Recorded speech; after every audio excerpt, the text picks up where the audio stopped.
dúpẹ́ sẹ́. àdúpẹ́ lọ́wọ́ bàbá torí kò ṣe o. Ó ṣe o. ó ṣe o. yóò bá ṣe.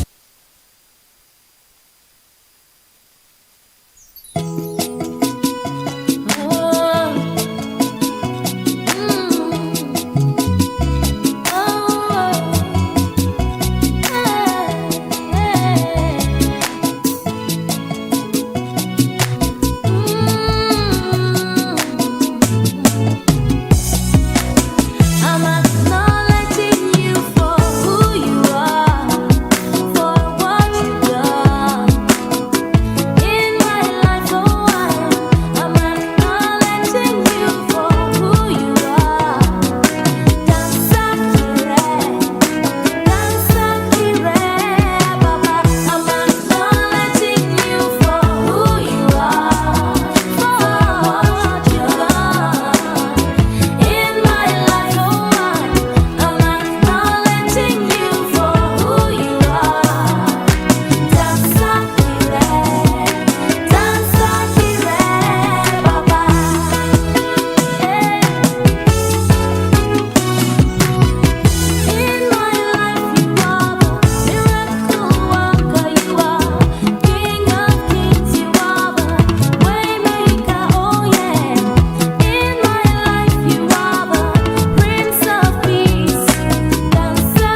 listening to Kazim on Youth Scene, Tag Community Voice Radio. All the vibes, all the time. Online 24/7. Tag Community Voice Radio. The radio station for Thurrock's BAME community. Subscribe, listen live, and download our app from the Apple and Google App Stores. Yes. Welcome back to the Youth Scene Show, your favorite show on Tag Radio with yours truly, Kazim Balogan. It feels great to be back to work. It feels great to be back to what I love to do best, broadcast. First things first, I want to wish all our listeners out there, as well as our viewers on Facebook, on Instagram, on YouTube, a wonderful happy new year. Welcome to 2024. Wow, we have a lot of fun, a wonderful show packaged for you today, and you do not want to miss it. Okay, today's show, I'm really excited about it. It's by way of inspiration and some sort of motivation as well, to especially to our young listeners, our young viewers out there, whether on Facebook, whether on Instagram, whether on YouTube or on Twitter. Please, like I always ask you to do on every show, let's take 5-10 seconds to follow us on our social media platforms. Okay, so on Instagram is at Tag Video 1. Okay, you see on that is our handle on Instagram. On Facebook is Tag Video SX. On YouTube is Thurrock African Group, and on Twitter is info_tag.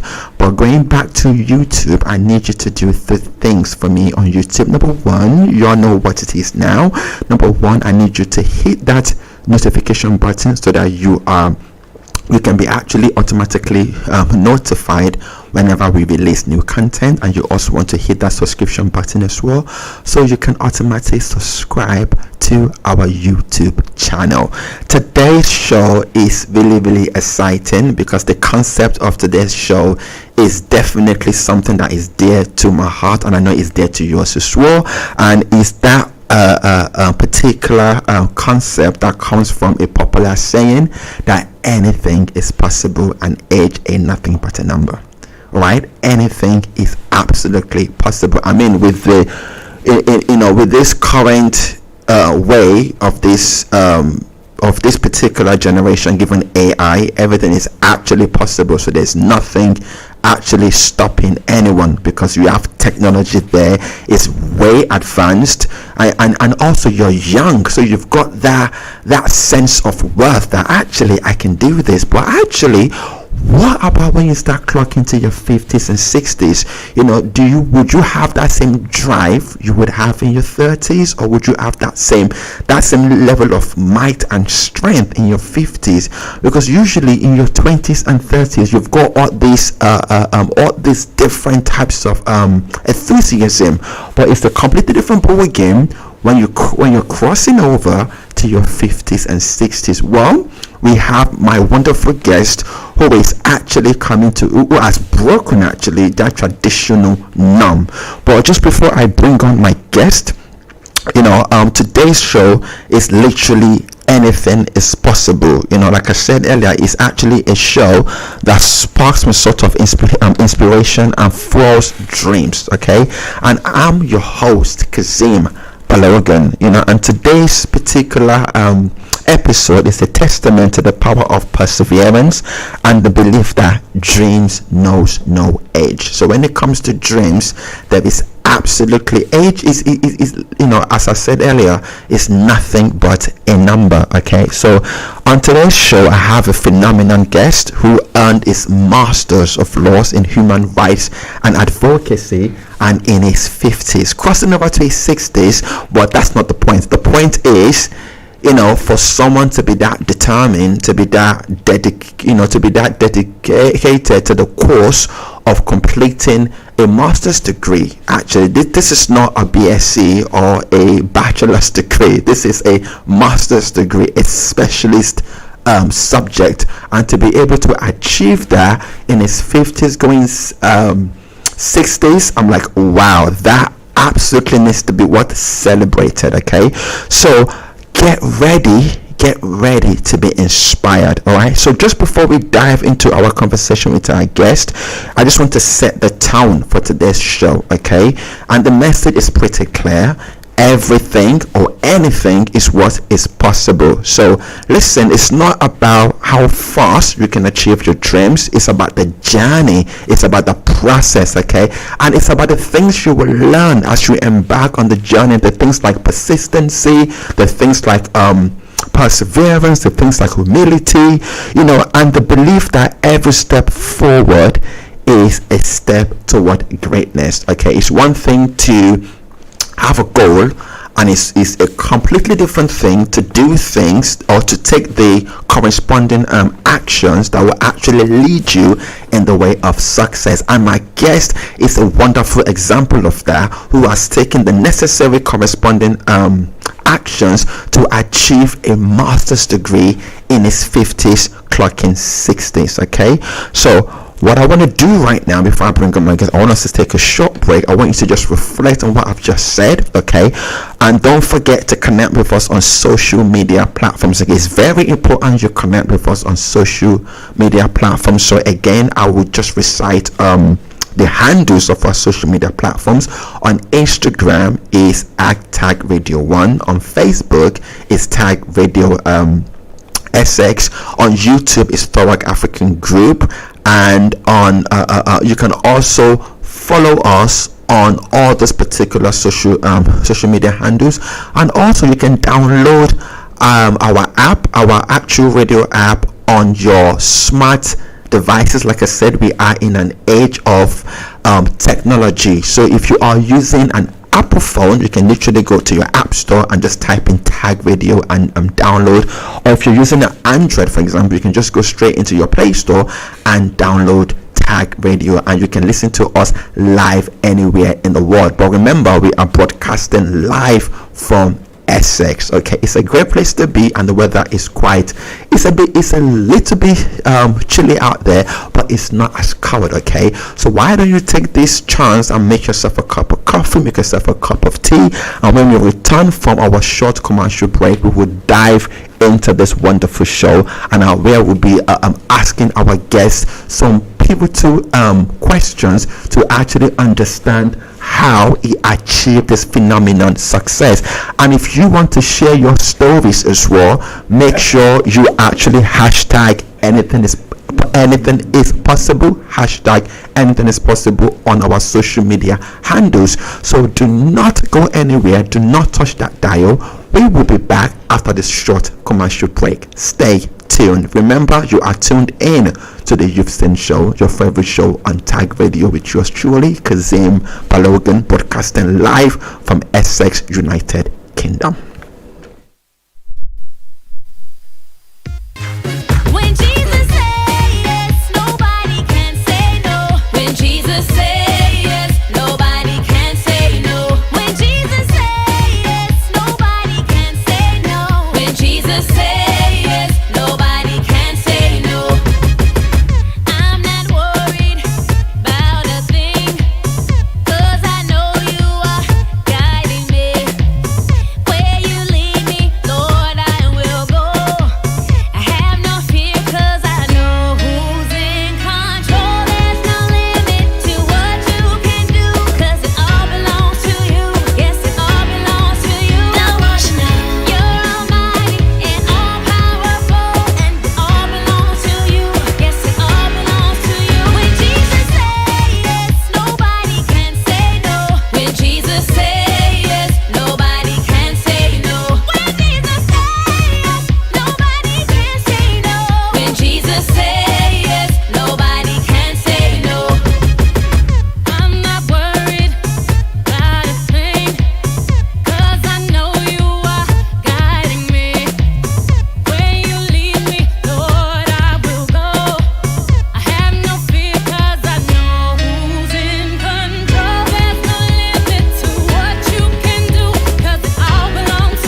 to Kazim on Youth Scene. Tag Community Voice Radio. All the vibes, all the time. Online 24/7. Tag Community Voice Radio. The radio station for Thurrock's BAME community.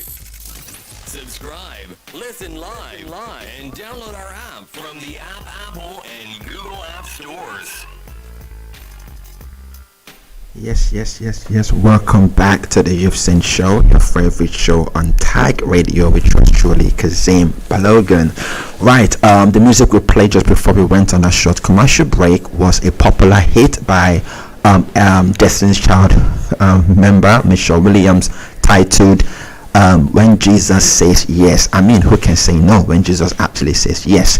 Right, coming back to our show, remember the concept of today's show. The topic is anything is possible, and today's show is by way of conveying some sort of inspiration to our young viewers who are viewing on live on Facebook and on YouTube, and also who are listening live as well, that anything is possible. Your dreams are valid, believe in them.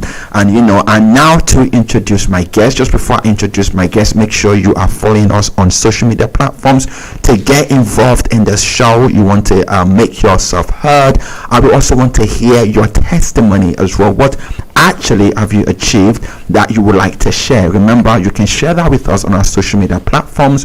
On Instagram is at TagVideo1, on Facebook is TagVideoSX, on Twitter is info_tag, and on YouTube is Thurrock African Group. Okay, two things I need you to do on our YouTube page is: number one, hit the notification button so you can be automatically notified whenever we release new content, and you also want to subscribe to our YouTube page. Okay, that's the only favor I'm asking you to do, is to subscribe, because we need to get our numbers up. So do subscribe to our YouTube page. And remember, if you want to share anything with us on social media platforms, make use of the hashtag anything is possible. So share your story, share a picture of your graduation, a video, but make sure you use the hashtag anything is possible, and we will be delighted to share your stories on our platforms. So now to introduce our guest. I'm so excited to introduce him.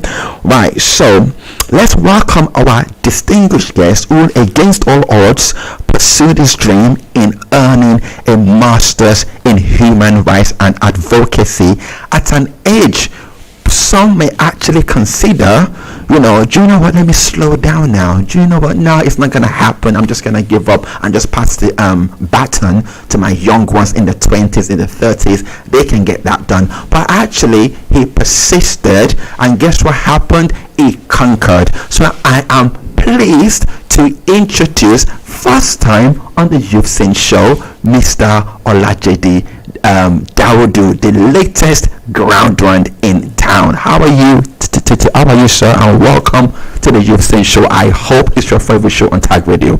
Absolutely, Kazim. I'm fine. Thank you.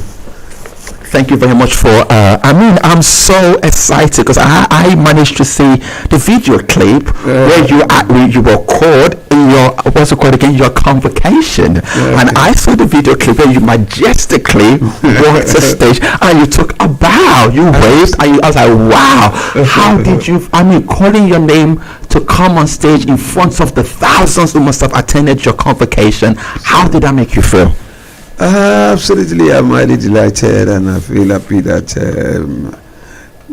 although it was a day that one thought, due to the issue of this COVID-19, that just took over the whole scene and the whole world, so some of many important events that supposed to have been held were postponed. Even many had graduated to the extent that they were unable to witness that kind of a very, that day. Okay. But sadly, due to the fact that it comes, and it was when the date was announced, look at it, and it comes, and that very day, I took my bow and leave Wow. as every other person. So Wow, fantastic, interesting. So, so COVID played a pivotal role in terms of slowing down events. A lot of Also, things. wow, so A lot they of things in United Kingdom. okay, so they had to postpone your physical graduation a lot in person. to many institutions. I'm not talking of mine. Many institutions. Wow. What I'm saying is that many institutions were unable. Okay. Many graduates were unable to even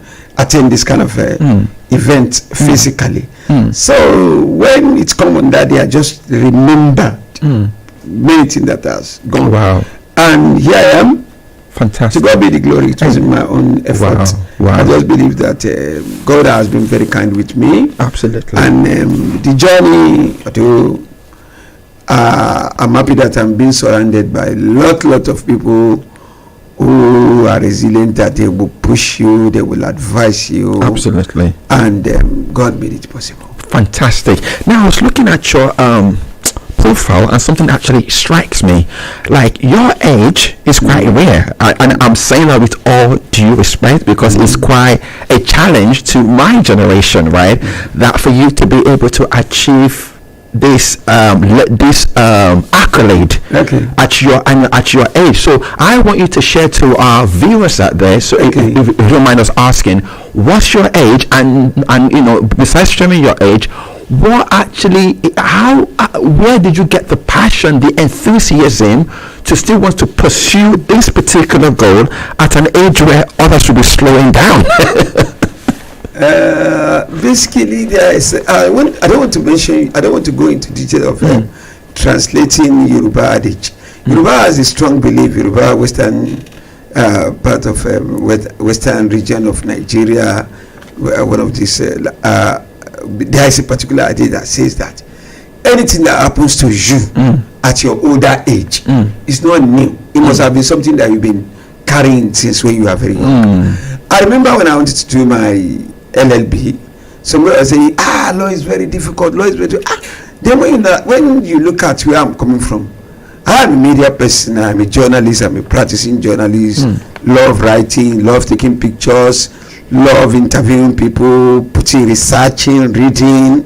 So, and looking at what I had said from where I was coming from, we all know I was born in Lagos in Nigeria, whereby after your secondary school, you need to write your JAMB, you prepare for the universities, but sadly, many wanted to go into engineering, they end up being given like offer admission to study philosophy or sociology, or perhaps it's highly competitive. Of course. So many people will not be able to get exactly. So I'm one of the part of those generations who was unable to get precisely the course that they intended to study. Of course. So by the way, I found myself in journalism. So and you see, when we were growing up, the kind of our own youth age was that we read books, we read newspapers.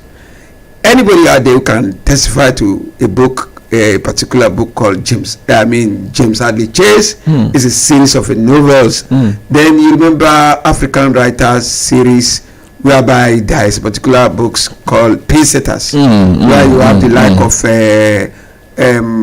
Garba, Muhammad Sule, you have Agbo Areo, many authors. Of course. Many authors. Obia, I can't remember this woman's name again.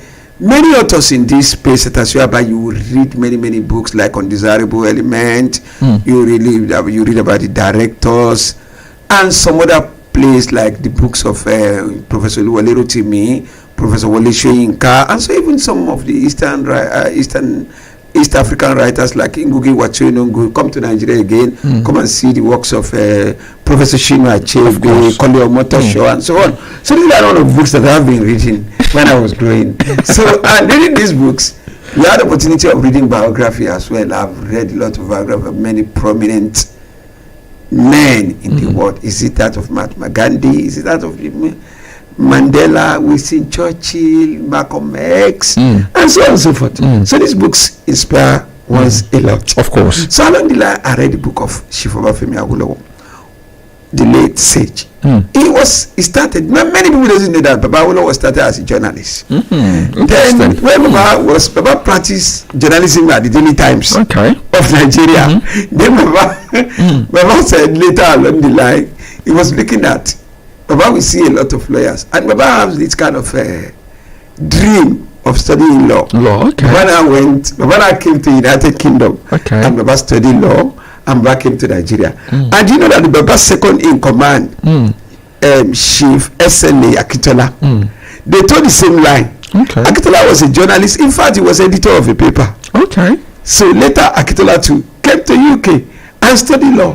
So when we were looking at their background when we were young, somebody said, our own generation, you cannot do what they done. You are not interested in doing anything again. And when I heard that at that particular time, I said, okay, I'm going to study law. Wow. And I'm not going to study law in Nigeria. Wow. And that's why one need to be very careful when you are saying anything. Words. Wow. Every Wow. word you say, be extremely careful with what Wow. you are uttering. I'm just going to pause you right there. For the purpose of our viewers and listeners who are listening, you can engage in this interactive conversation by following us on social media platforms. So on Instagram is at Tag Radio 1, on Facebook is Tag Radio SX, and on Twitter is info_tag, and on YouTube is Throwback African Group. Two things we need you to do on our YouTube pages. Number one, you want to hit that notification button so that you can be automatically updated whenever we release new content. And number two, you also want to hit that subscription button.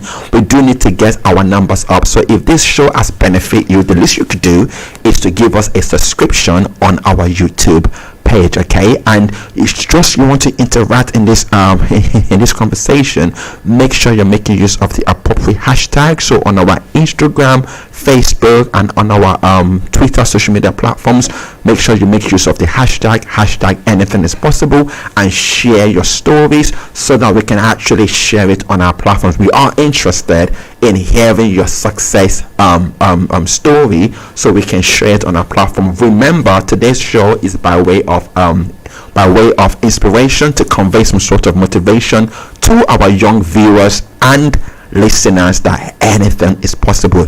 Going back to our guest, one crucial point you mentioned in your discussion is that the course you wanted to do was not the actual course you wanted to do. You didn't have the opportunity to do that. You wanted to do law, but you find yourself in journalism, in media. Can we just unpack that? How did that happen? Was that like your, because I know in unis here you have 5 choices, right? You can make choice to, you have 5, you have this on the last time I checked on UCAS, you select your up to 5 choices and the courses you actually want to do, and then if your first choice is not given to you, you might have to consider second, third. But you have most people who actually apply for the same course but 5 different unis, just in case the first uni, their first choice is not that. But how come you didn't get the opportunity to do your actual course, but you find yourself ending up in journalism? Because when you go into media,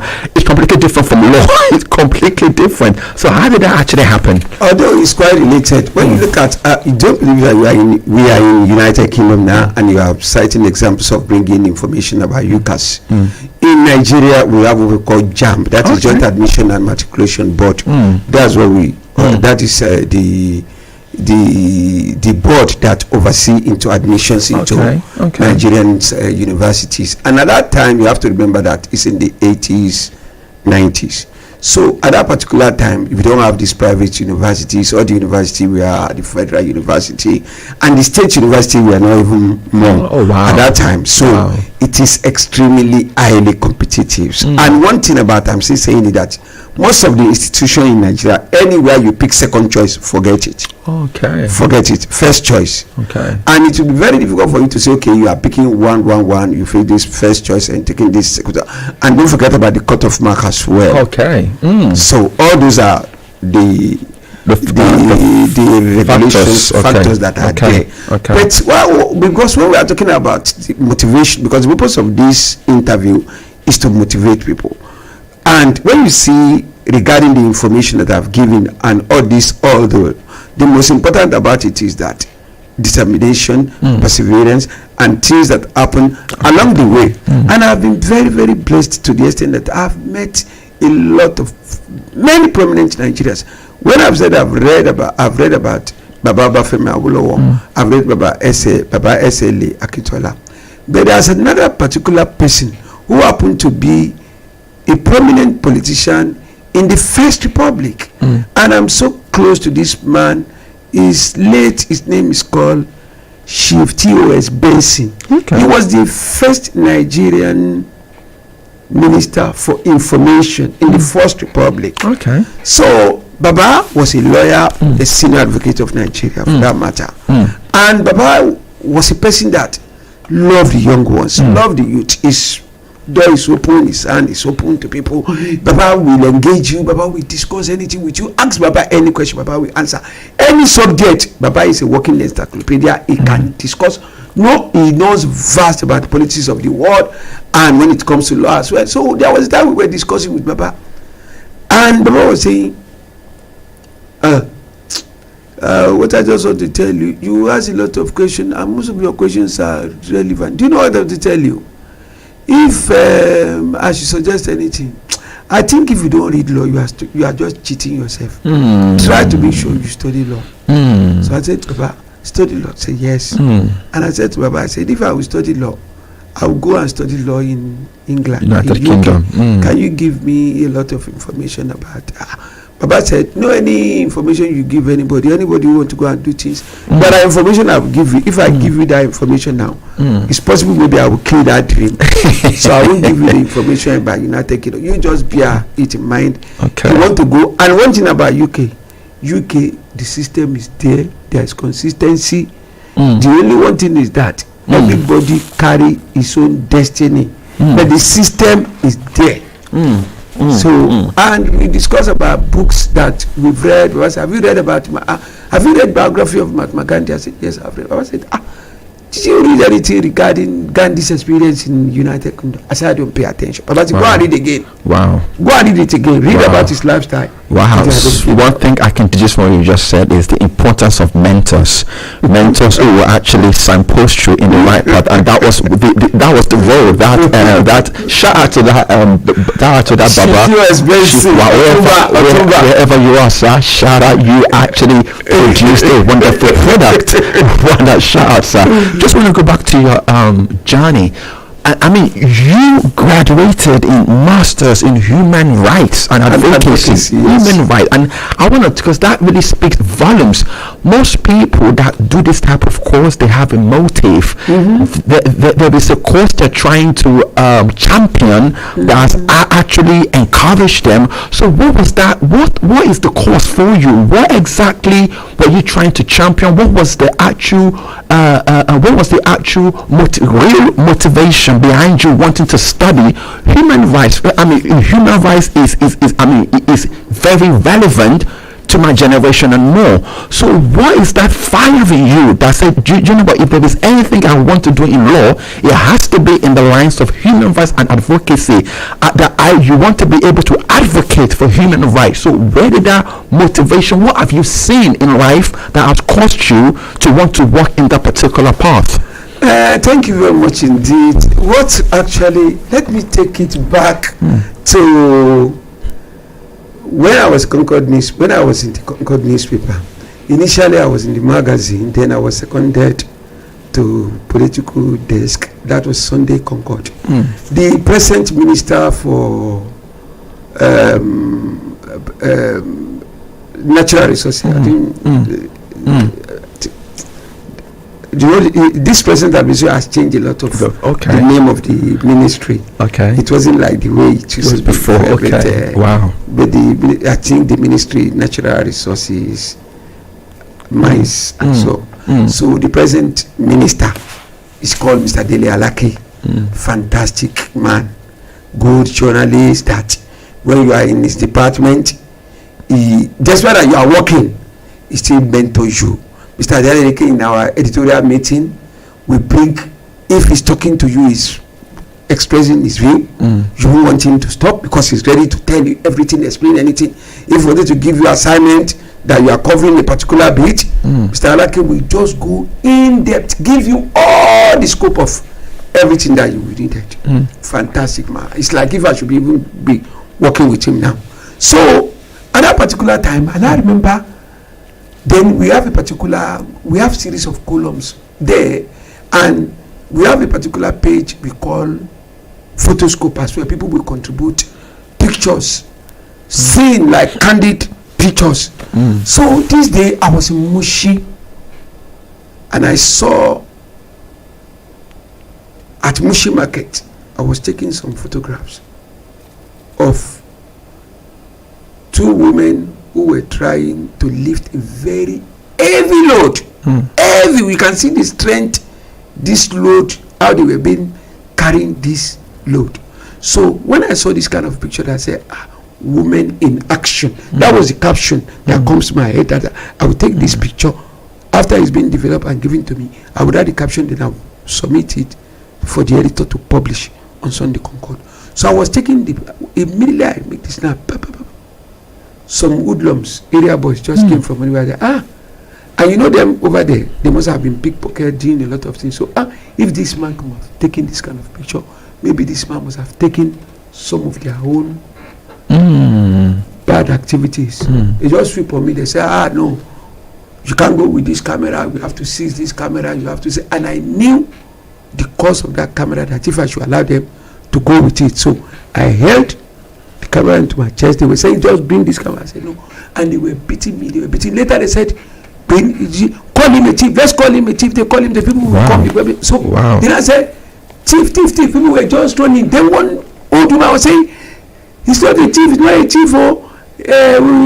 I want television.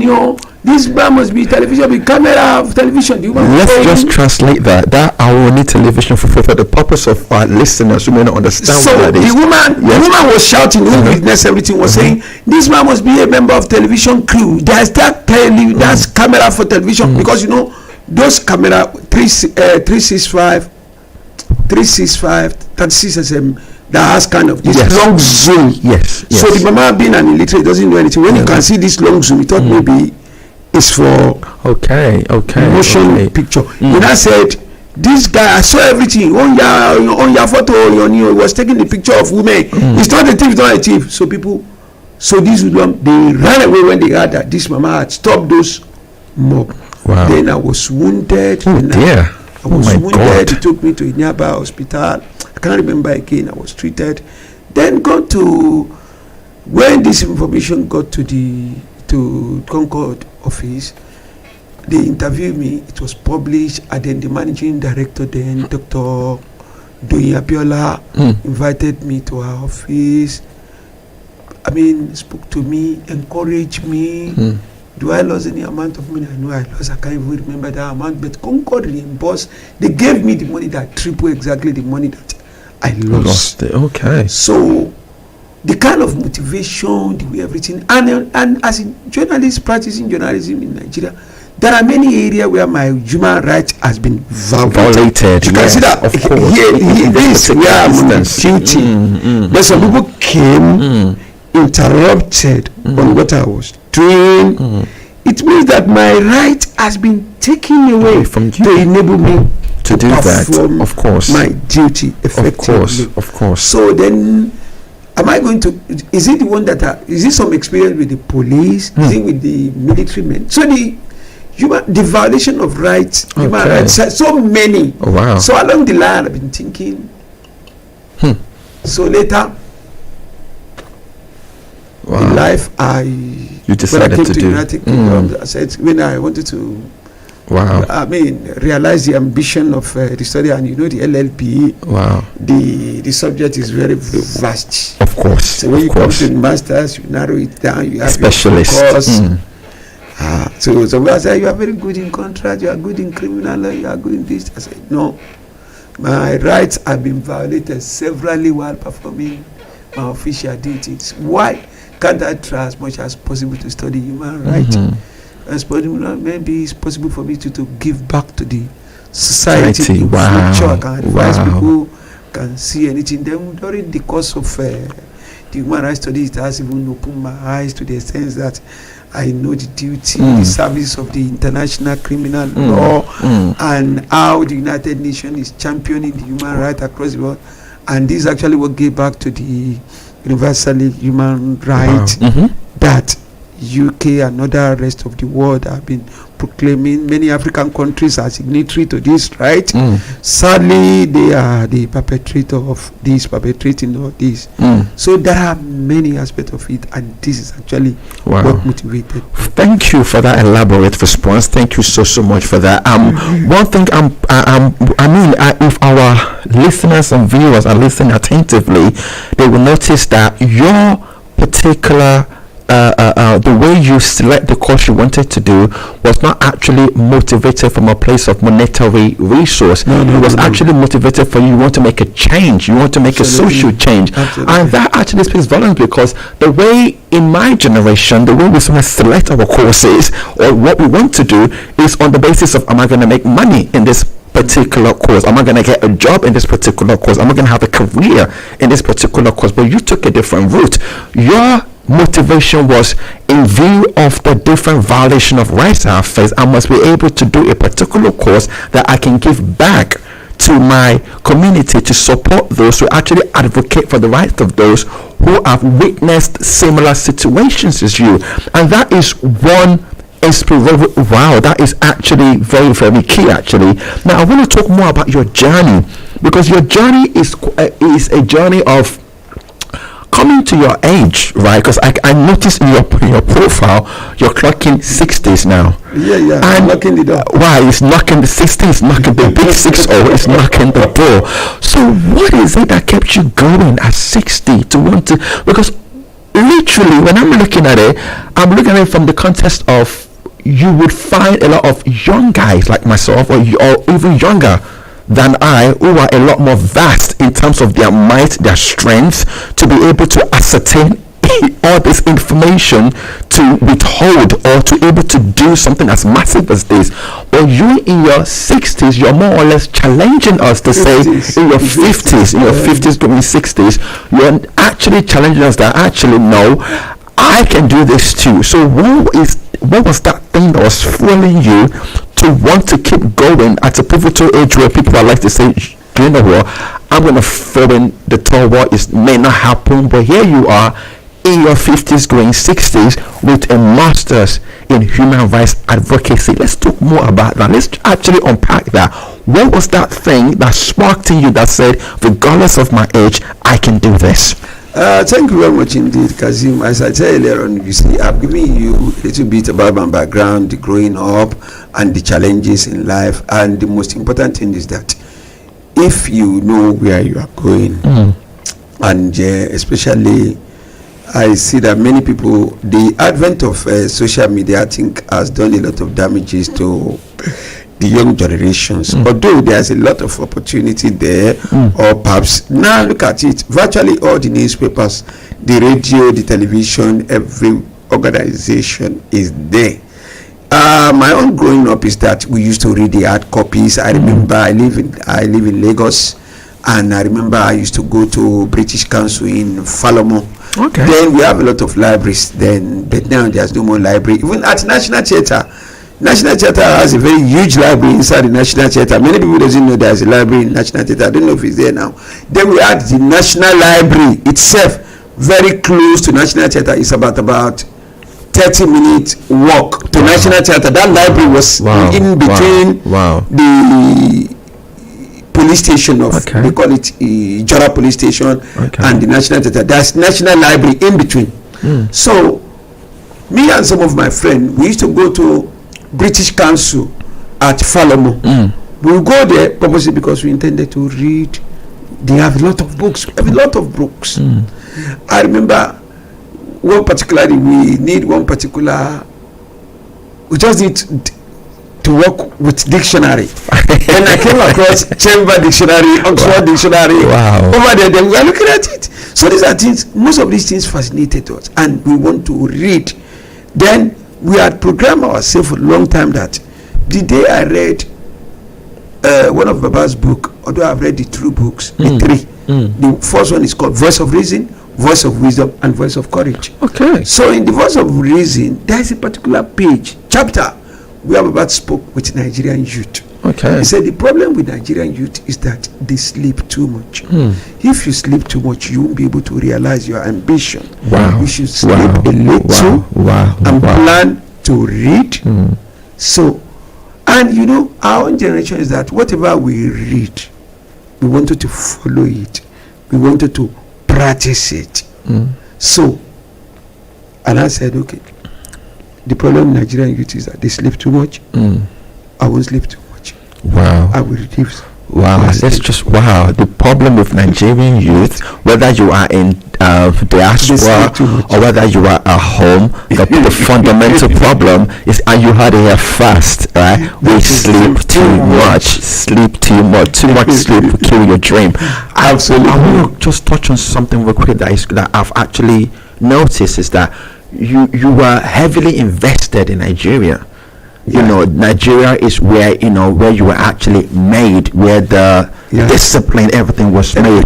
And now you've transitioned to a completely different culture. Absolutely. You've come to the United Kingdom, where the culture is slightly different from Nigeria. Now, I want to talk about how did you adapt, given your stance in, first and foremost, I mean, you had a dream to pursue this particular course in the UK, which you did, and that is something to actually give you accolade for. But another reason I want to give you accolade is for you making that shift, leaving your country where you know everything and coming into a no man's land where it's like, oh my goodness, the culture is different here. It's a lot more colder here. I have to wear jackets here. How did you adapt? I mean, at some point, did you feel like giving up? Were you actually like, you know what, I want to go back home, I've had it enough here? Did you feel like that in any type of way? No. What else? In fact, I haven't faced a lot of challenges because the challenges were so enormous. But as I said earlier on, if your generation can cultivate the habit of reading, honestly, it's like there's a particular music of Shifebriza Obi who says, "Anything lost so Joe." Translation. But it means that a traveler will not know precisely what is going to happen at the country where you are traveling to. But if you have read about that country, you've read a lot about that place. So when you get there, you just won't be new. You must have got information. You must have got information. You must have known things that, for instance, most of people who are doing now, they say, Jakwa, we just want to Jakwa, we're going. Okay, we'll come to that, but continue. Okay, I'm just giving an example. So when you are traveling to a particular place, you are going to a particular country. And you remember Baba Benson, Chief TOS Benson, in our discussion, he said, have you read about Mahatma Gandhi? And I went to British Council, I got Gandhi's biography, then I read. So along the line, when I read Gandhi's biography, there's a particular, some of the problem that people are facing now, it's not new. The problem is there, and it's still going to be there for those who are coming. That people will be coming is there. So it is how you face it, how you face that challenges, and how you're able to tackle it. Fantastic. But in your own case, would you say that it added more value to you? It actually better, because right now it's a lot more harder for people who are coming directly from Nigeria. As you rightly said, people who are actually jackpot. Just one second. People who are actually who are jackpot, and for those who are considered, what does that actually mean? Jackpot basically means that when you are left a particular location, it could be your country, and then you fly abroad or to a different location thinking that the grass is actually greener on that other side. And this is the new thing that, it's more common to Africans to pursue, thinking that in the UK, in America, or wherever parts in the world, the grass is greener there as opposed to where we actually come from. But coming back to our guest story is very central to the fact that his actual choice was actually based on is going over to United Kingdom for a better education, because we are talking about times when the educational system back in Nigeria was not as up to par. So he had no choice but to actually come all the way to the UK to study a course that would better him in the actual long run. But in those days, things were slightly different, because that particular generation and this Generation Z is completely separate. So if we can rewind back to, I mean, how long ago did you come into the UK? How long ago has this been? Let's put it, I think about 20-something years now. Wow. 20-something years now. I wasn't even probably born then when you actually came in. I don't think so. You were born. So what I would say is that, you see, when I read about Gandhi, and I read some of the problems that people are, most of the problems that people will be saying, this problem, the problems are there, and it's like for every migrant, you go to any other country. But the system, the difference between here is that things are working and there's rule and there are regulations. It's not that we are in some other country where there is a favorism, godfatherism, and so on and so forth. Somebody can easily give you a card and write and give you a note at the back of that card. Whatever you did in that organization, that company, you can easily get it. So here, there is nothing like nepotism, favorism.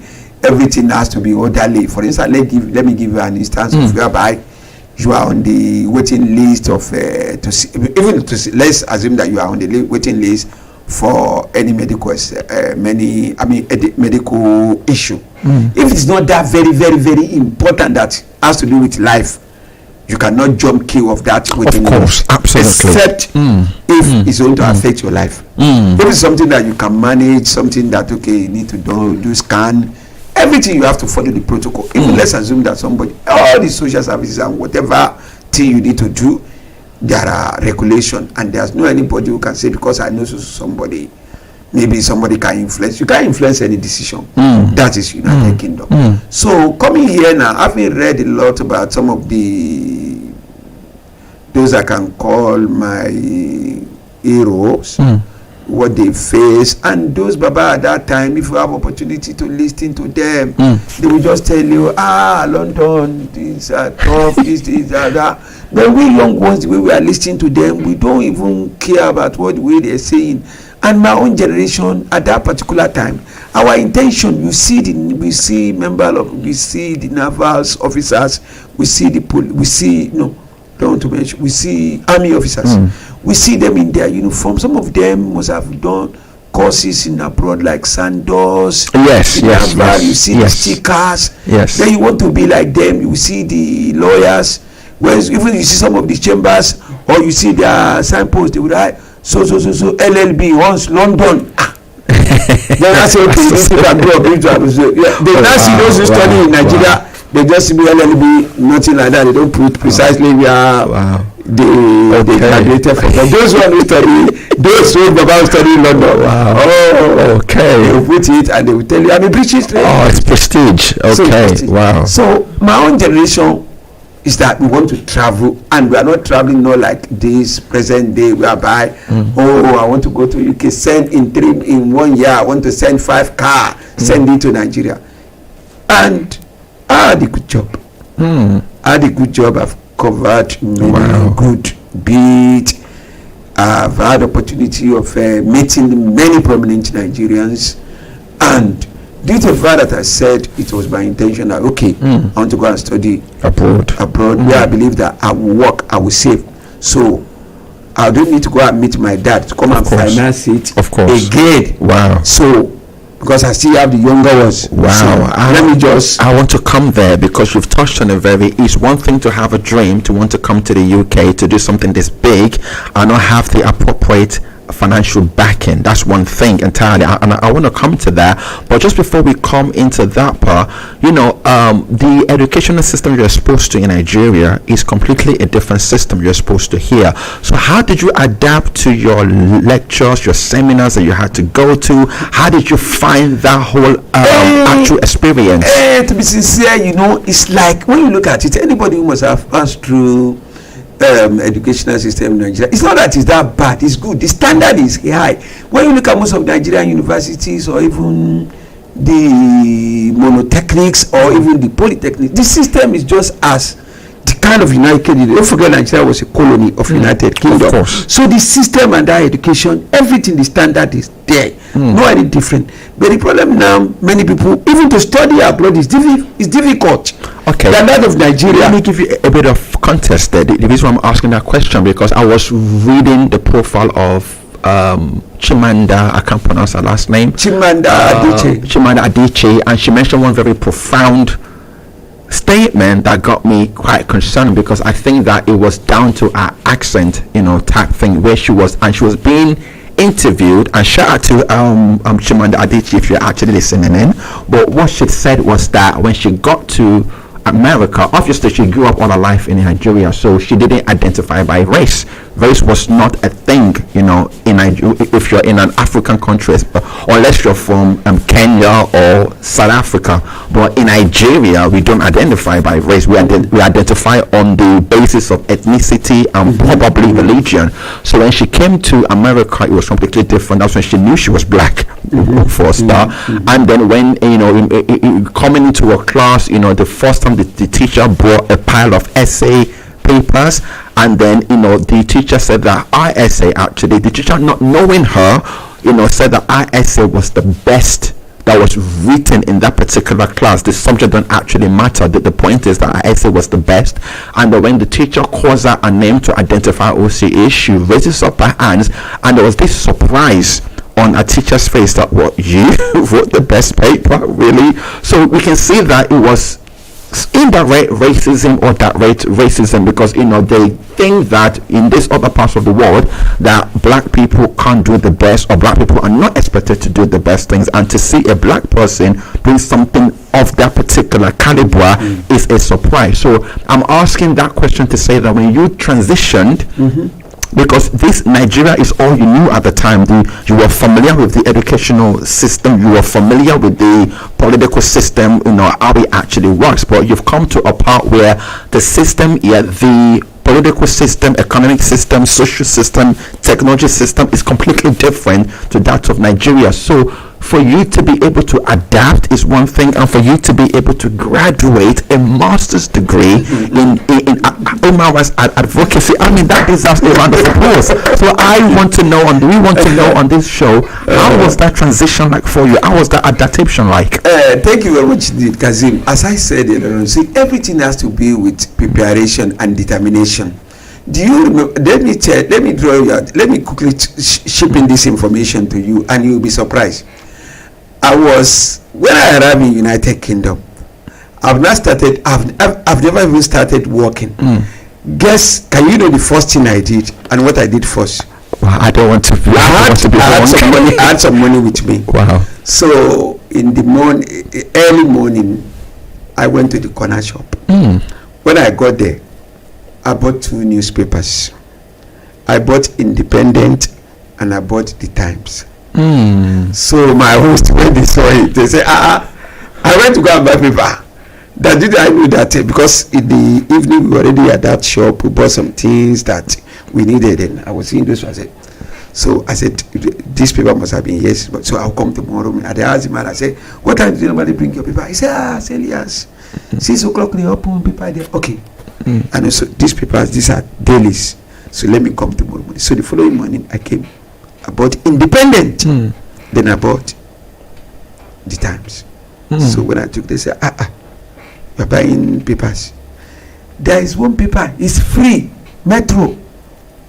What comes to my mind that free paper will not get that as much as information of this paper that I bought. Because from a media background, I've known that these newspapers, their in-house style and their readers are different. But I was fascinated with the captions and their layout. So when I bought it, I read it, started reading the paper. Inside that week, I joined the Labour Party. And the Labour was the ruling party. Wow. Labour was the ruling party. I joined Labour Party up to today. So I subscribed. I became their member. I think maybe 3 weeks or later, I attended their meeting, the board meeting. So I've been getting myself involved in all activities and be reading always. I will listen to news, television, listen to radio, all sort of things, and I don't ask anybody any questions because of some of the information I have had. Okay. And I tell you about what Mahatma Gandhi went through. When you go and read Mahatma Gandhi's biography, you will read about when he owed his landlady, and when he couldn't afford that rent again, he packed all his stuff and sneak out and left that property with intention that he's still owing that woman. So when he gathered the money, he came, knock the door and come and pay. And the woman said, but I thought you've run away, you come and pay. He said, no, I'm coming to pay the amount because I cannot afford to stay. But you are. If I explain it to you, then you may not listen. This is your money. Wow. Then he paid. Wow. Then there's a lot of distraction. Gandhi said he was focused. He said he remember another landlady who said he should come and marry his daughter. He told him that he's already committed to somebody in his country. Wow. And Gandhi said, just be focused and focus on truth. Wow. Don't cause corner. Don't take anything that doesn't belong to you. Wow. You will actualize your dream. Wow. Gandhi later graduated, studied his LLB. He went to South Africa. From South Africa, he went to India. He was the one who fought and won independence for the India. But guess, do you know what thing that Gandhi did that was actually marvelous, that you find many politicians these days difficult to do? The party then unanimously accepted that Gandhi should come and become the prime minister. Wow. Gandhi said, no, I didn't, fought for the independence purposely because I want to become a prime minister. Let Jawahar Nehru or anybody who was interested. Okay. And Jawahar Nehru was the secretary of that party. That was the reason why Jawahar Nehru became the first prime minister of India. Gandhi was never prime minister, was never president, he was never been a political leader, than only fought for the independence, and he believed in peaceful means of settling disputes. So all this information. Wow. So one thing I can get from that is that you're somebody that even before you came here, you've been preparing yourself. You've been listening to what's happening in the UK. There's going to be challenges. There's going to be challenges there. You've been paying you've been paying extra attention to what's happening in the United Kingdom. So when you got here, it was easy for you to actually transition. Wow. Because the reason why I'm saying that is that many of us is when we then come here, then okay, I'm here now, what do I do? But you took a different approach. You were already equipped with the necessary information, so when you got here, you acted on that information that kept you abreast, and you were aware of your actual surrounding. Now that's what we call not just, we can't equate that to just artificial intelligence, but that's human intelligence, to have that level of consciousness and awareness that before they come to a location, they already know what's happening there. Wow. I want to just touch on another issue, is that obviously coming from that far, from a whole different world to a completely different world, and to be able to achieve your masters in human rights and advocacy, that will cost you a lot of financial resource. And how did you deploy that? What effort did you make?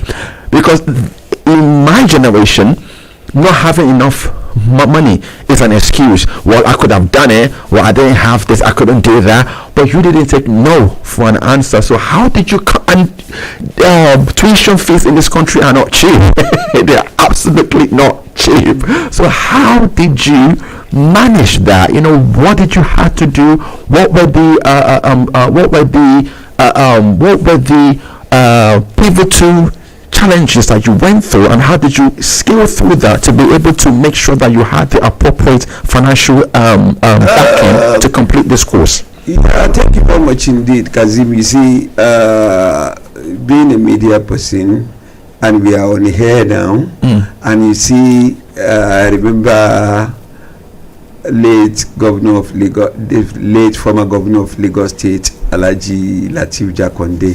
there was a particular time I was in his house in Ilukweju, and I was begging Baba to grant interview that we want to interview Baba. And don't forget, Baba was a former editor. He was editor in chief. Baba now said something. Baba said, I don't grant interview. Baba said, I granted interview when I was a governor.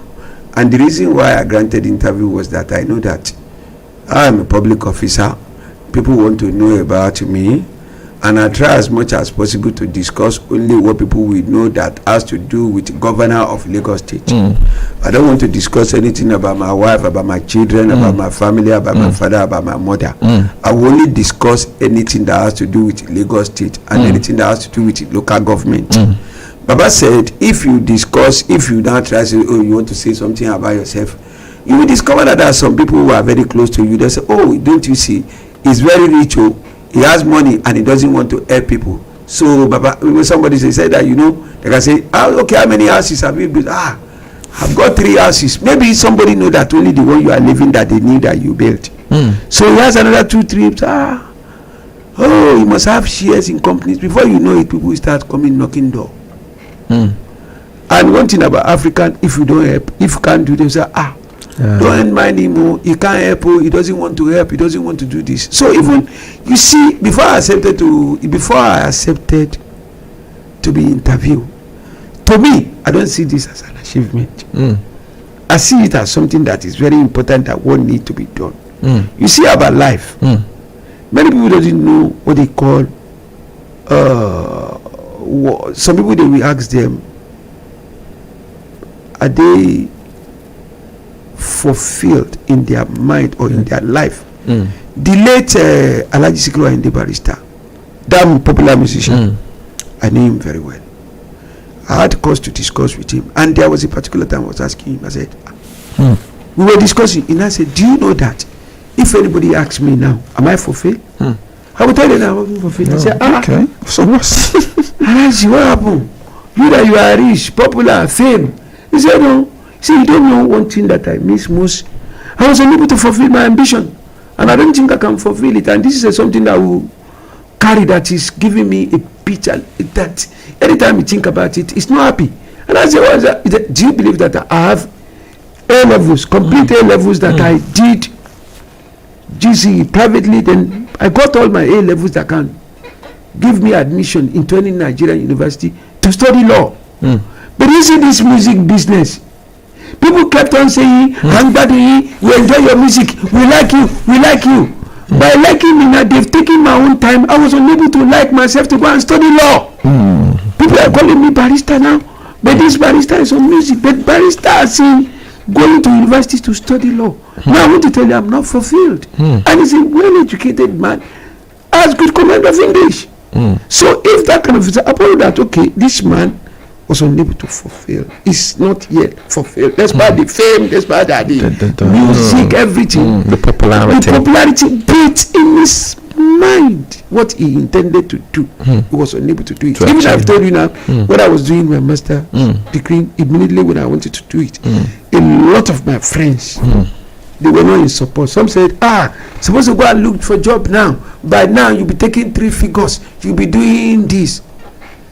And I say to myself, I have a daughter who is about to complete his law program. So now with my own LLB, to go and sit for any what do they call it, interview, if I can't think of what I can do for myself. So if I'm a owner of a chamber now, let's assume that I'm a senior principal in a chamber. So one young girl or one young boy of age of 25 with LLB, the same grade of 2-1. So I will now choose to compete with that boy. I will now choose with the interview. I will now go and choose somebody who is above 40 as the person, the right candidate that I needed. How long is this man going to work? This man will do 1 year and go say he's going to set up his own. So I look at that star. I said, people don't know anybody's journey. Mind you, some of my friends who criticize, when I now told them that I've completed, they are going back now. This September to go and do their masters. Wow, that because they are inspired. They are inspired by the fact that they are going now. That's the September. thing. That's what Eight of them. What are you saying? 7 people who already they have their first degree already. That's what when they say, how did you do it? The know how to do it is that I know what I wanted to do, and I don't sleep too much. Every day, honestly, no matter how time I go to bed, I woke up by 3. Wow. Then the books are there. Wow. I will read. If you call me, want to discuss anything, any political issue with me about Africa, because I always cover politics. I'm a political correspondent. I always cover politics, cover government, and I know that I didn't find myself there by accident. And when I joined the media, I remember they said take him to political desk, and those who did that think that maybe this is where I'll be disencouraged, because it's like political desk itself is a hot seat. Who are the people you are going to meet? The politician. Okay. Then I cover politics up till now. I enjoy it. Hold that thought just for our viewers out there and listeners out there who are listening and watching live on our Facebook and YouTube as well. Remember, you can engage in this interactive conversation. We want to hear your thoughts as well. You can literally follow us on social media platforms. On Instagram is @tagvideo1. On Facebook is tagvideo SX. On Twitter is info_tag, and on YouTube is Thorwak African Group. Please make sure you subscribe to our YouTube channel, and you also hit that notification button so that you are automatically updated whenever we release new content. Now, this is the thing our guest have not actually mentioned, because it's a man of many different hats. Our guest actually is also the chief producer of Tag Radio, right? And just before we get into the elements of that, you mentioned earlier, thank you so much for still being on this show with us on the You've Seen show. You talked earlier, thank you so much. So you talked earlier about your daughter completing her program, and I noticed that you're a family man. So many of our viewers and listeners out there have this challenge of juggling family and education, and you are an example of that you can actually juggle that and achieve that. So what would be your advice to that young person out there, or to some of your age mates out there who are saying that, oh my goodness, you've achieved it, they've all run back to do their masters as well? What would be your advice to them who might be struggling to balance things at home and balance things at school? How did you get around that? It's something that's very, very challenging.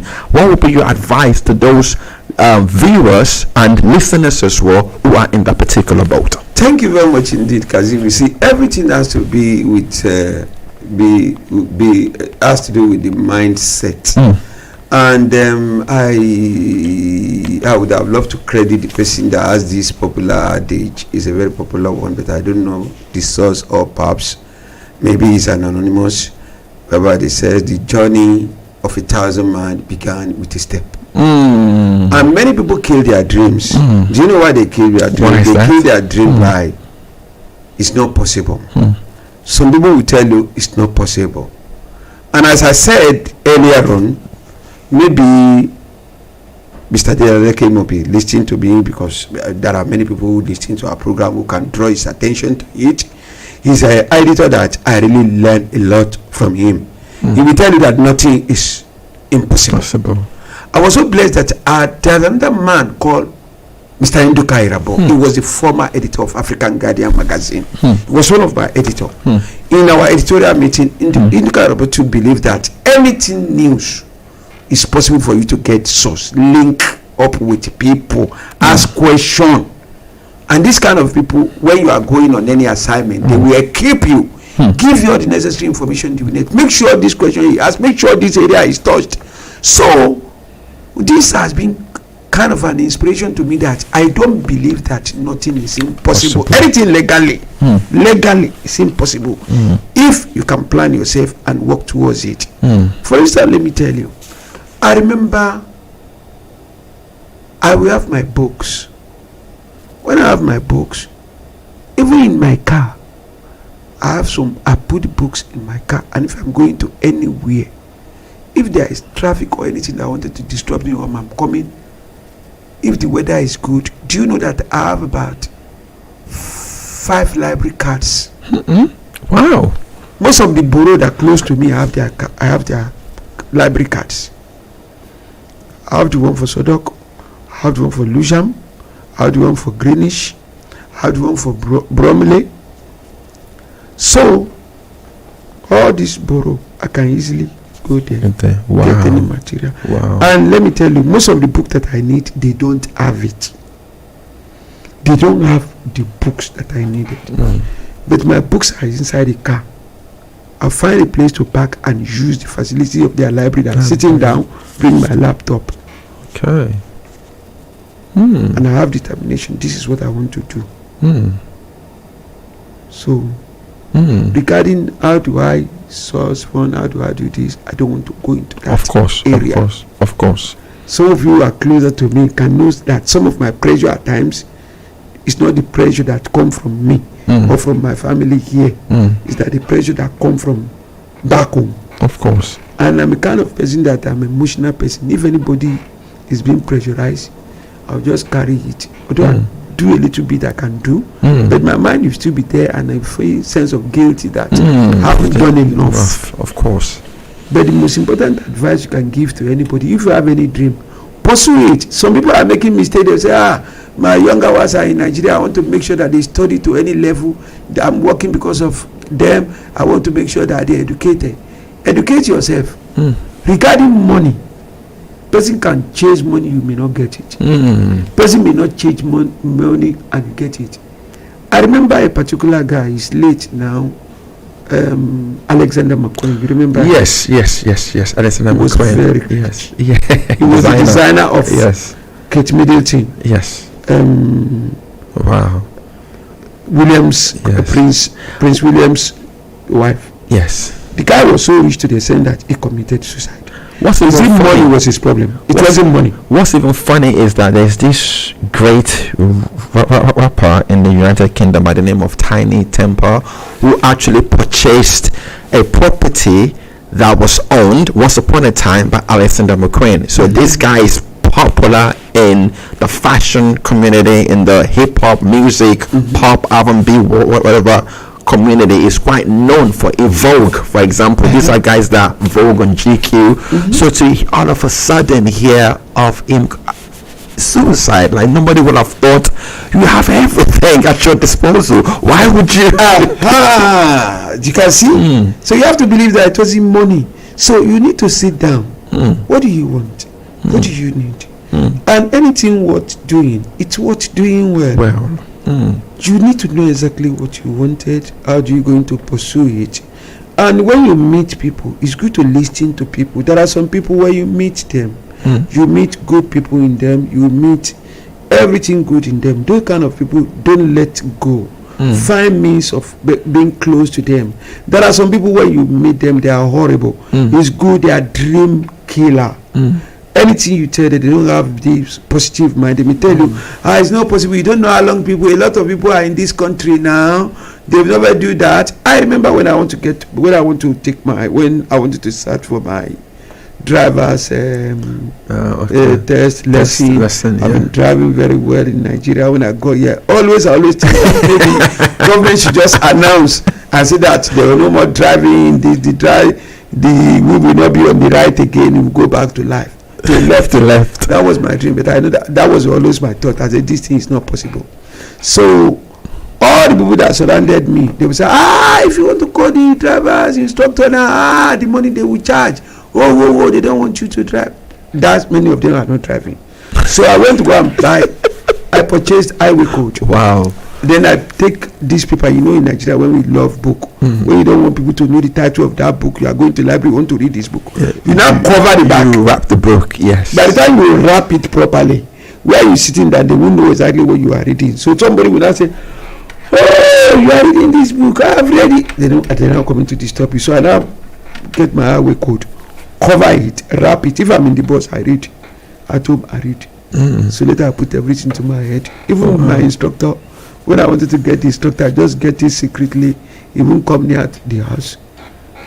I walk down to the street and meet the instructor.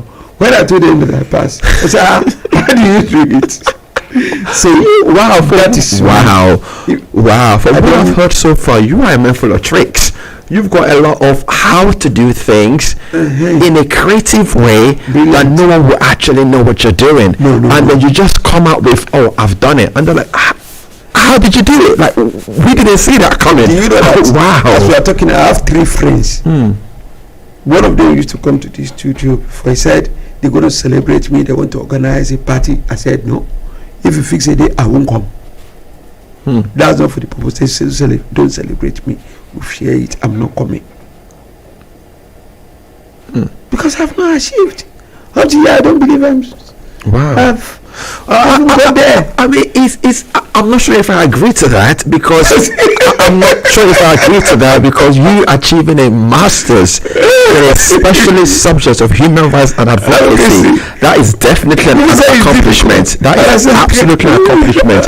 But just coming back to that again, now you've done it. You've been to your convocation, you've been to your graduation, you've sealed it, you've bagged it, it's in the bag, you've done it, you've got the trophy. What's next after this? Because it's joker. Now to give me the opportunity to concentrate on tag. Fantastic. Concentrate on tag creativities. Wow. Creativities.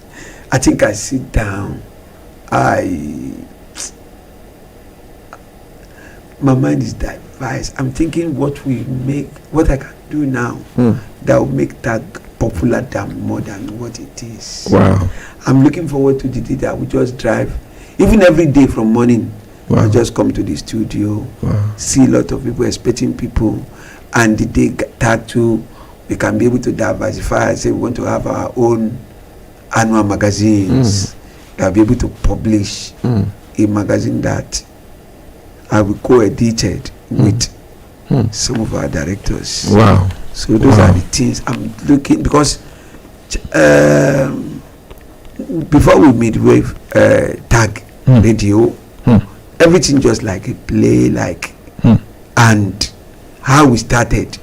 That's why I said the issue of the convocation is not that moving. There are many people who was unable to even celebrate achievement. But when tag was about to take off, that was when company were being closing down. That was when any company, things were not functioning. But I don't know that secret, that God's intervention. We got office accommodation, we got equipment.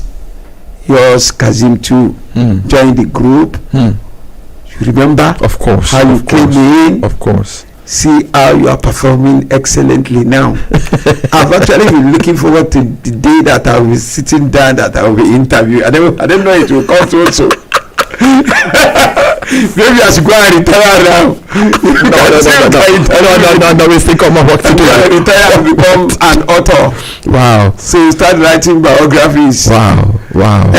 It's been a wonderful journey. It's been a long journey. I have a particular traditional ruler who is chasing me up and down now. But just coming back, you mentioned a keyword just before we bring the program to a close. You mentioned a keyword earlier about fulfillment, and I know that fulfillment in that word itself is quite relative, right? It's quite a relative word. But in your case, would you say you're fulfilled currently? To God be the glory. To God be the glory. I'm fulfilled. Honestly, I'm fulfilled. Only I don't know what is in me. I'm being disturbed. It's like I haven't done enough. Wow. That's what I'm feeling. I know I'm fulfilled. Honestly, even my enemies know that I'm fulfilled. Because you are fulfilled. Wow, that is absolutely amazing. Even my enemies know I'm fulfilled. Yeah. That's what my enemies know I'm fulfilled. Wow. I know. You see, from my background, when I was coming to United Kingdom, from the background of the job that I'm doing, I'm rich. Honestly, I'm rich. Blessed. At that time, I'm blessed. I know I can go to a governor, go to a governor of a state and say I want this and I will get it. I can go to a minister. I'm talking in Nigeria, not here. Of course. If I say I want this, I will get it. But do you know that doesn't come to my mind? It is people behind me, those who are close to me. They say, tell this person now. You're supposed to tell. I say, he doesn't owe me that. I don't need to go and meet him. What do I want? I don't need it. I like so what you just said said, there, of course. Oh, he's going to UK. And I've seen those who have been to UK who have come back. I saw them. They say, the place, and most of them, they are spoiled child. Looking at my own background with how God blessed my parents, with that background, many people think that maybe I won't be able to make it. But I mentioned Alaji Sikiru and the barrister at that time. One issue happened. We were in Oak Kent Road. Then while we were discussing, I said, he's surprised. How am I coping? I said, I'm coping. Everything is fine. And I said, if everything is fine, you see the advice that I want to say, I know. Don't forget to disappoint those that need to be disappointed. Of course. And always bear in mind the people that you will not disappoint. You know the literary meaning of that? That changes me. Then it enables me to be myself. So everything that happens just happens the way it happens. Because along the line, I don't see people to support the dream, except lately. There are so few people. Now that's the thing in our generation. And what would be your advice to, now let's bring it back to Generation Z, because Generation Z is motivation is an area where in the course of my research, that I've seen that we are not self-motivated. We actually need somebody to motivate us, to inspire us, to tell us. But whereas in your case, you've come from an era where you've had, the life experiences you've shared has positioned you in a way where you've had to find motivation from within, that you've not had to wait for anybody to motivate you on what to do. You've had to find that inward motivation for yourself and get up and just do it. And you've also, one thing that was interesting in this conversation is to learn of your discipline, waking up at 3 a.m. in the morning. To have that level of discipline also comes with inward motivation to do that. Now, coming back to Generation Z, what would be your advice to those who are struggling in the way of, they are just so down, and this also is turning on their mental health. This also is causing trauma to some young people, because young people, we have to also, I've learned to also appreciate that we are in two different environments, and how I would respond in my environment is completely different from how Mr. B will respond in their particular environment. So what's your encouragement to those young people who are struggling in the area of being self-motivated, as opposed to waiting to be motivated to do what they have to do to bring them to that expected end? Thank you very much indeed, Kazim. You see, that question is a fantastic question, and this kind of a question is something that I think it baffles me. Later I found solution to it. You see, about self-motivation, it's extremely important that any young man, young woman out there, be adult, be young, number one, believe in yourself and critically examine whatever you are doing, that this thing is a right. Then let me bring the legal aspect. Is it legally right? Is it not anything that will make me criminally liable? If these things are not there, you want this, fine. First motivate yourself. And the issue of mental, being depressed, being low, all this thing is natural, is within. It's like Yoruba will says, when they give birth to a baby, it comes with placenta. The placenta, you won't take it home. You won't put the placenta in the baby cot. Immediately a child is birth, is separated with his placenta will go its own way, while the baby will be alive. No any parent will keep the placenta into the house. So there is this popular belief that the placenta is the era of our being down. The period is the reflection of that time of that placenta. Everybody has it. There'll be a particular time you will be down. But it's always been nice to be self-motivated and add this in mind.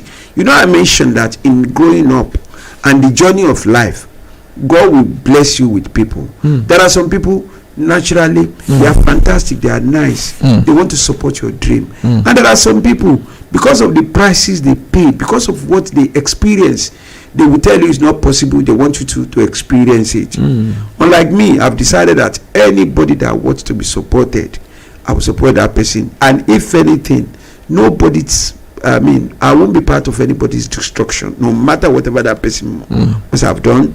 Leave the person to God and let the person face that consequence. But for me to punish somebody, it won't come from my mind. So what I want to say about that is that always motivate yourself. Fantastic. And always believe in yourself. Anything you are doing, one thing, you remember we mentioned one thing. Initially when you are doing things, people may criticize you. They will say, at this level, what do you want to go and do? What do you need it for? They will say that. But when you now achieve it, they will now say, that's very good. Nice. That is very good. Congratulations. People will celebrate you. Nobody will celebrate a failure. So when you want to do anything, you weigh it. Of course. What's going to happen? And one thing about me, I'm always been a person that take challenge, and I'm afraid of failure. I don't want it. I just don't like it. I don't want to see it. So if I'm doing anything, I love people who are perfectionists, and I'm always been very close to them. If I'm close to anybody that I know that this person, I will benefit from that person, I will even behave stupid to learn. That's me. Wow. I'll behave stupid. I won't say anything. I will listen, and I'll be commending that person so that to ensure that I can get the best of that person. Of course. Because I won't get it elsewhere. Of course. And I won't hide myself. Of course. That this person is nice. Because when somebody is good, somebody is nice, then you need more. You let that person know that you appreciate that person. Of course. Then the person will have the belief in you that this person has a belief in me. Because at times, we human beings, some people has this talent. They good. But they themselves will be saying, do I good? Because that is human being. You will know what you want. Until somebody will say, and I like this speech. Hey, I said something. You don't say something. No, what you said is very, very important. That's it. Maybe that kind of a person. Okay, look at a couple between man and woman. If, as a man now, let's assume your wife or your partner, your girlfriend dress very well. If you don't make any good comment about it, if you want to, you now made a comment, do you think it fits you? So this kind of thing you are wearing, you. Wow. No matter how that nice that dress, human being. Yeah. The self-esteem is down. You've killed that self-esteem. Yeah.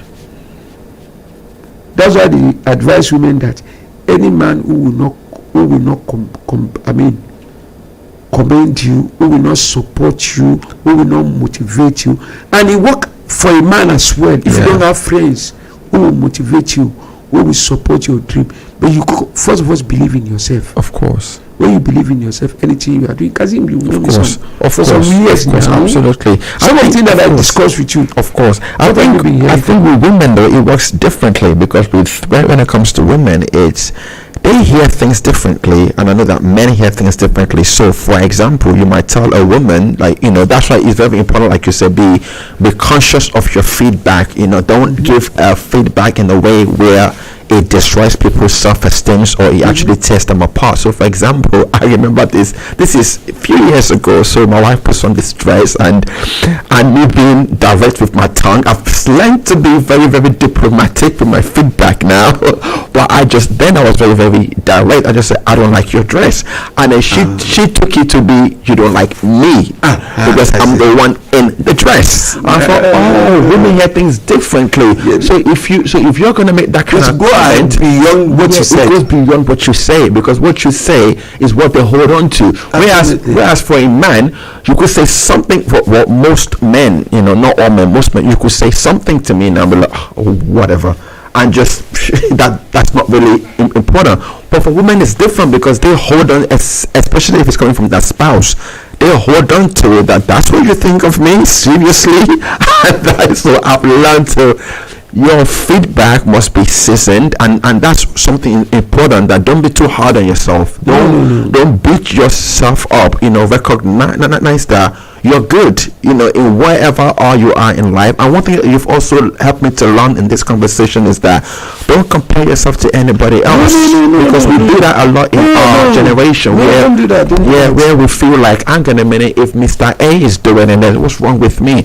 There's nothing wrong with you. That's Mr. A's journey. You embrace your journey, just like our guest did. Our guest, against all odds, at the time you left Nigeria, coming to a country like this, where you've had to adapt and transition to the culture, to the political system, economic system, social system, and again the advancements of technology, to be keeping up to date with that is a lot. And for you to make it through and finally be graduating with masters, especially subject in human rights and advocacy. And I think another thing that we must not take for granted is our selection of courses, because from what I've learned so far is that you selected this course based on the fact that you were validated so many times on your human rights, and then that actually caused you to want to do a course on how you can better help and support those individuals experiencing this trauma. Do you know one funny thing about this matter? There was a particular time I went to police station in Nigeria. The police station is very popular. It's at Iponri police station at Costain. I was coming. Then the policeman saw me. I was holding a bag, and that bag contains cameras. Usually, when we are going, most of the media, Concord journalists, we all giving cameras. So there's a camera in my bag. Then coming down, then the police man just said, immediately he said he wanted to open he said I should open the bag. I said, what should I open bag? Broad daylight. Then I opened the bag with nobody. When he saw the camera, he didn't even know better to say. He said, he's taking me to police station. I said, to go and do what? He said, there's something in this bag. I said, okay, let's go. So we now went to the police station. When we got to the police station, he called one of the officers. He said, this man. They now took me to the back of the counter. I said, I sat down. I said, I won't see that. Why are you delaying me? What is the purpose of bringing you? I say, I'm under arrest. I said, for what? For what offense? Wow. So later, they want to take statement. They just thought that maybe they've seen somebody, maybe they can maybe just to harass me and allow me go. So when they wanted to take the statement, the man said, I should tell them he has a pen, one corporal. He said, what's your name? I said, which name? I said, what is your name? I said, which name? Which name are you asking for? He says they will arrest you. I said, I know I'm being arrested. I want to know the reason why I was arrested. The reason why I was brought here. Arrested me. He said, you are inside the station. You still refuse to. Do you know the reason you are in the station? So tell me what I was arrested for. Then I will tell you my name. Then I see one senior person. I think that person is maybe chief inspector. He has this for. And I said, excuse me, sir. So the man is well. I said, I don't want to talk to this corporal. And I showed the man my ID card. I said, this is my card. I won't go up. The other one arrested me. He didn't ask anything. He just brought me here. Then the other one I said, it's like what Alawa. Say, oh baby, it's like you have to go bring Wala. You don't have trouble. But they discover that I'm a journalist. I said, say, okay, what's with that? I didn't tell him that time, so I can go. I said, I'm not going. I'm not going. I want to see the DPO. He said, I can't see any DPO. So the other senior I said, I should go. They've left me. After all, I'm not a lawyer to say that maybe I want to pursue any case further. And if I want to go and bring lawyer, I should go and bring my lawyer because they are doing their job. I say, I should go and bring lawyer, and they are doing their job. So you arrested me. You discover that I'm a journalist. The best thing is for you to leave me to go. So if I'm a lawyer now, I still have opportunity to intensify, Of course. with the cause of this nature. The memory of being a lawyer now gingered again. Wow. Then there was another incident. We were at I think High Court in Lagos. All the journalists were driven away. Then they gave the lawyers the chance to went through another tour. I say, then the case of this Professor Ayodele Awojobi came to my mind of University of Lagos. During the case of Baba Bafemi Awolowo, he was a professor. Professor Ayodele Awojobi was a professor at the University of Lagos. Do you know that at the court they told him that he's not a lawyer, they won't allow him to enter. And Awojobi went to University of Lagos to enroll as a law student. Because he said he wanted to have a freedom whereby nobody will restrict him from entering the court if he graduated as a lawyer. Oh, yeah. But sadly, Professor Awojobi passed on before he finished his own law program. Wow. So we have many people like the former vice president, Dr. Alex Ekweme. He studied architecture. He studied architecture, and he was a prominent architect in Nigeria. Studied to PhD level. He was a vice president of Federal Republic of Nigeria. Okay. After that, he went back to school to study law and graduated as a lawyer. Wow. The former number 2 man to Sonny Abacha, former head of state. Head of state, yes. Sonny Abacha. That is Lieutenant General Oladipo Dia. Dia was the second in command to Abacha. Dia too studied law. Another good example is former Lagos State Governor Mike Ahigbe. He was a chief of naval staff. Later, he went to University of Lagos to study law. Because many of them have met one hindrance along the line. And don't forget, lawyers are the people you cannot advise. So they will advise you. So can you mind you? Of course. I've been minded. Absolutely. Wow. I am so inspired. I think I am so inspired. So there is an history there. And one thing that struck me is and don't mind you, Councillor Buki is a lawyer. We'll come to her in a minute. We'll come to her. When you are discussing you have to be very mindful. We'll come to her. You have masters in law. Wow. We'll come to her in a minute. We'll have a separate interview for her. Absolutely. But one thing you've touched on that you've actually brought home for, and I'm hoping that our viewers and our listeners out there are taking notes of this, actually, because one thing you've actually struck a chord is that it's very important to know your stuff, because I was listening diligently to all the names you were actually mentioning. There are many. And because of our time, we will not have time to run through everything, but the few that you've actually mentioned, goes a long way to show that you are actually a man of action. Like, you actually know your stuff. You've done the work. You've done the background check, the late night studying, and to be aware, because this is the kind of information that in my generation it will be a struggle to find someone to mention those names and to actually know, they left this, they went to do this, and there is a history of law that many of them did. I can see how inspired you were for you to also take that line to go and study law, because law is a thing where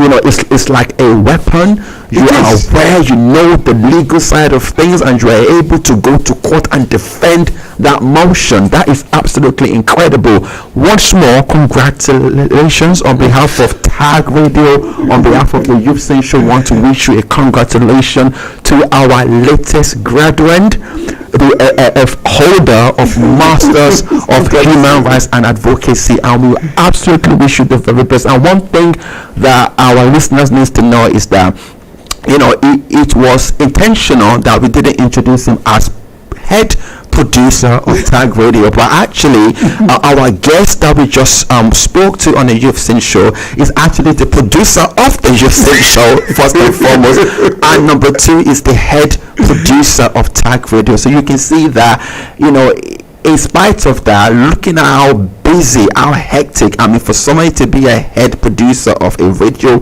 broadcast station, they are extremely busy, and to be able to juggle all of that and still come out with this, I mean, speaking directly to the young generation, what's your excuse? You know, excuse is a killer of dream. You know, one thing I've learned is two things from what our guests have said. Is either you show reasons or you show results, and you don't want to be showing reasons, you want to show results, you want to get things done. Okay, so it's very important. And another thing I'm going to add to that I've learned is that, you know, he was very precise with his goal. I'm not sure if he's aware that he unconsciously used the SMART principle to align his goal. So what does the SMART principle, if a young person listening, you want to take notes. Number one, the S stands for specific. Our guest today was very specific about his goal.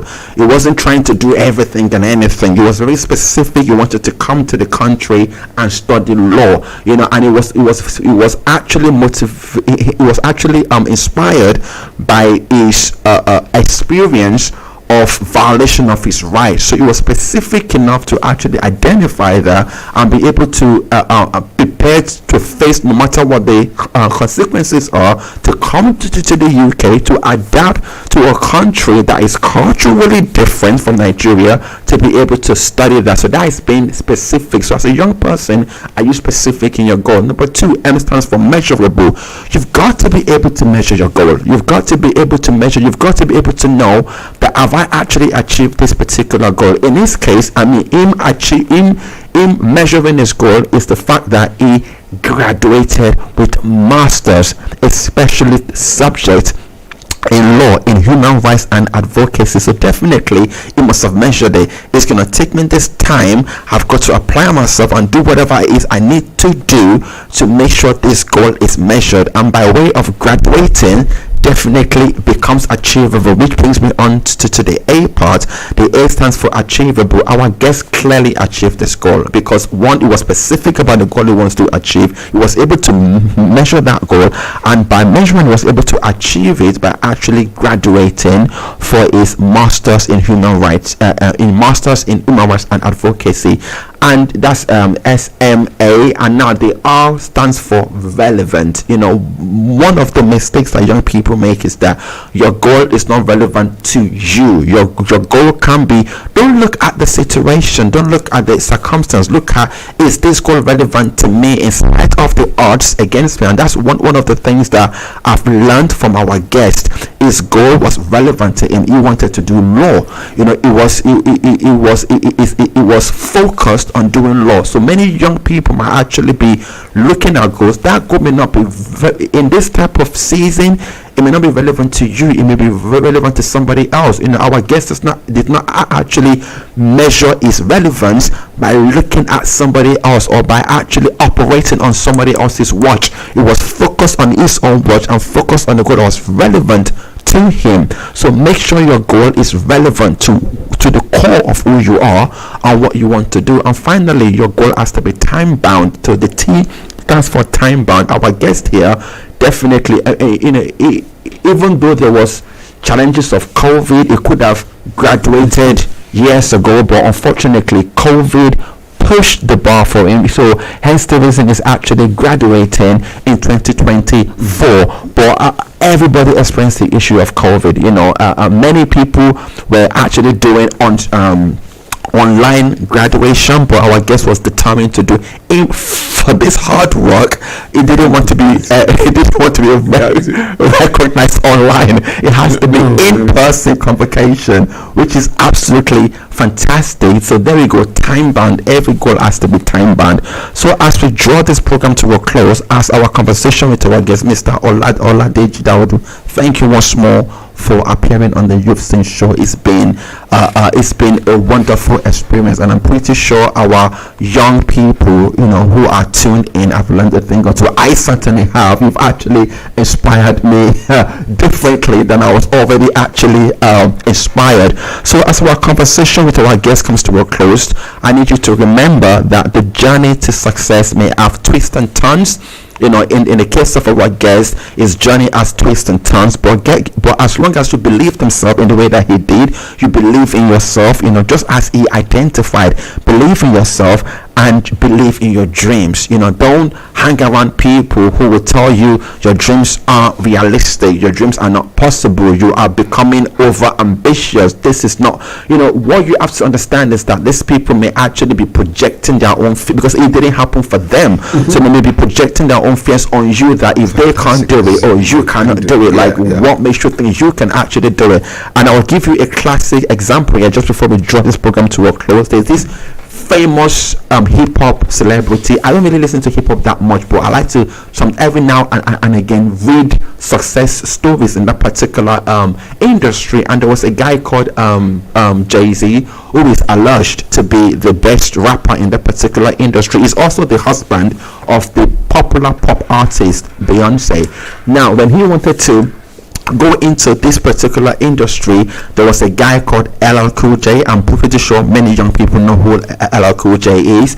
LL Cool J was the reigning rapper at the time, and Jay-Z's uncle said to him, if you want to be a rapper, I don't think you're going to be as good as LL Cool J, because LL Cool J was the benchmark that everybody was being measured by. And lo and behold, Jay-Z today is actually signing off LL Cool J's paychecks. So his uncle, not necessarily that his uncle didn't think it was good, but his uncle at the time just didn't believe in his vision or see him better than LL Cool J, who was the reigning hip-hop artist at the time. And that is to say that no matter who is in your industry, no matter, they might be doing better than you right now, but don't give up on your dream. Just like our guest also has identified, believe in yourself, believe in your dreams, and don't allow the projection of fear of others be projected upon you that actually handicaps you from achieving your dreams. I'm really inspired right now. I can go on, but I'm going to have to close it now because our time is fast spent. Just before I close, we draw the curtains on today's show. Please endeavor to follow us on all social media platforms. On Instagram is at TagVideo1. On Facebook is TagVideo SX. On Twitter is info_tag, and on YouTube is Thorak African Group. And please subscribe to our YouTube channel. If this show has benefited you, has added value to you, then the least you can do for us is to subscribe to our YouTube channel and also hit that notification button so that you are automatically updated whenever we release new content. I'd like to shout out, I cannot close this show without giving special shout out to Director of Tag Video, Councillor Buki, for your belief in us. Thank you for your strategic and your actual vision for Tag Radio and still flying that particular flag. Also shout out to our other management team in the person of Mr. Deji Adeaga, Pastor Benga Lawal as well. A massive shout out to our management team, and obviously shout out to the head producer of Tag Radio, who was also a special guest on the Youth Scene Show, Mr. Deji Daudu. Thank you for your presence on this show. It actually means a lot. And also shout out to my presenter colleague as well, Pastor Hei. And lastly, not to forget our IT guy himself, the person that actually makes things work, but you don't actually see him because he's behind the screen making things work. Shout out to Ayo. Thank you so much for what you do. And most importantly, shout out to our fans out there. Shout out to all our viewers on social media platforms. Also shout out to all our listeners as well who are listening in week in, week out to the Youth Scene Show, your favorite show on Tag Radio. Until we come your way with a brand new edition of the Youth Scene Show, have yourself a wonderful weekend and see you around. And have a great day with you and your whatever you do. Stay safe, stay warm. It's extremely cold out there, so do stay warm, and we will see you where we present to you a next edition of the Youth Scene Show, your favorite show on Tag Radio. I'm your host, Kazim Balogun. Have a wonderful weekend, and bye bye.